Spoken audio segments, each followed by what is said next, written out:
اور عمران پرتاپ گڑھی کے 2-4 اشعار تھے، یہ اشعار ایک بہت چھوٹا سا گیت پڑھتا ہوں، آ جائیں آگے آ جائیں. ہاں سارے دوست میرے آگے آ جائیں کیونکہ بالکل رات کے 4 بج رہے ہیں. اس سمے تو صرف محبت ہی اچھی لگے گی، مجھے پتا ہے. وہی پڑھا جائے نا یا کچھ اور پڑھا جائے؟ محبت ہی پڑھا جائے. اچھا ایسی بات ہے، گیت میں محبت ہی رہے گا. میں 4 مصرے پہلے پڑھتا ہوں، سنیں. کسی کی یاد کا جنگل ہے، بھاگے جا رہا ہوں میں. کسی کی یاد کا جنگل ہے، بھاگے جا رہا ہوں میں. جو قسمت میں نہیں ہے اس کو مانگے جا رہا ہوں میں. جو قسمت میں نہیں ہے اس کو مانگے جا رہا ہوں میں. دلہن بن کر کسی کی وہ کہیں پر سو رہی ہوگی. دلہن بن کر کسی کی وہ کہیں پر سو رہی ہوگی. مگر مدت ہوئی ہے اب بھی جاگے جا رہا ہوں.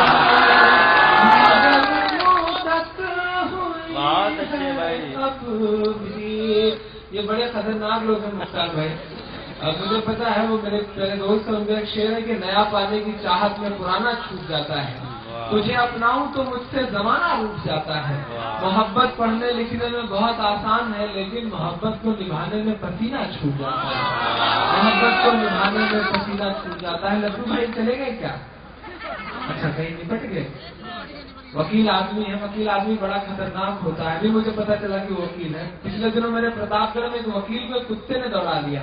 بہت دیر تک کتا جب دوڑاتا رہا تو ایک چبوترا ملا، وکیل صاحب اس پہ چڑھ گئے اور پلٹ کے جب سانس وانس لینی سستا لیا تو پلٹ کے کتے سے کہا بیٹا اگر تیرے اوپر ایک بھی مقدمہ ہوتا تو میں تجھے بتاتا وکیل کی اوقات کیا ہوتی ہے. وکیل آدمی بڑے خطرناک ہوتے ہیں. ایسے ہی تحت میں بہت چھوٹا سا گیت پڑھتا ہوں، آپ بڑے مستی کے موڈ میں ہیں. مختار بھائی شاعری سنیے گا، گیت سناتا ہوں. مجھ پہ الزام لگتا ہے کہ میں نعرے لگواتا ہوں، شاعری کم پڑھتا ہوں. ایک بڑا مستی کا گیت پڑھتا ہوں، سنے گا. کہ لڑکپن کا نشہ، اس پر محبت اور پاگل پن. میری جو عمر کے جو میرے نوجوان دوست ہیں وہ سنیں گے اس بات کو. بزرگ جو ہیں وہ 10-20 سال پیچھے چلے جائیں جب آپ ایک آدھ سائیکل یا ایک آدھ راجدوت پر بیٹھ کر کے چلا کرتے تھے اور انتظار کرتے تھے کہ کاش پچھلی سیٹ پہ کوئی بیٹھی ہوتی. میں کچھ لمحوں میں آپ کو لے جاتا ہوں. سننے کا کہ میرا لہجہ نہیں ہے، میری اسٹائل نہیں ہے، میرا تیور نہیں ہے، لیکن آپ چاہے جو کروا لیں. کہ لڑکپن کا نشہ، اس پر محبت اور پاگل پن، عمر کے موڑ کا ایک خوبصورت دور پاگل پن. میرے گھر والے کہتے ہیں بڑے اب ہو چکے ہو تم. جب گھر جاؤ امی 4-6 فوٹو لے کے بیٹھ جاتے ہیں، یہ پسند کر لو، یہ پسند کر لو، بس اب جلدی سے قبول ہی کر لو. مطلب ایسا معاملہ آ گیا. میرے گھر والے کہتے ہیں بڑے اب ہو چکے ہو تم، مگر من پھر بھی کرتا ہے کروں کچھ اور پاگل پن. کہ ہوا کے ساتھ اڑنے والے یہ آوارگی کے دن، میری معصومیت کے اور میری سنجیدگی کے دن. کچھ ایک ٹی شرٹ، کچھ ایک جینز اور ایک کیپ چھوٹی سی، میرے لیپ ٹاپ اور موبائل سے یہ دوستی کے دن. عجب سی ایک خوشبو پھر بھی گھر میں ساتھ رہتی ہے. کوئی معصوم سی لڑکی سفر میں کوئی معصوم سی لڑکی سفر میں ساتھ رہتی ہے. کوئی معصوم سی لڑکی سفر میں ساتھ رہتی ہے. کہ میری بائک کی پچھلی سیٹ جو اب تک اکیلی ہے، شاعری سنیے گا. میری بائک کی پچھلی سیٹ جو اب تک اکیلی ہے، آپ سب کی تو بھری ہوگی مجھے پتا ہے. میری بائک کی پچھلی سیٹ جو اب تک اکیلی ہے، ادھر لگتا ہے اس نے کوئی خوشبو ساتھ لے لی ہے. مگر اس بیچ میں بائک پہ جب بیٹھتا ہوں تو اگلے مصرے پہ ایک ہاتھ اٹھے. مگر اس بیچ میں بائک پہ جب بیٹھتا ہوں تو میری بائک کی پچھلی سیٹ جو اب تک اکیلی ہے، ادھر لگتا ہے اس نے کوئی خوشبو ساتھ لے لی ہے.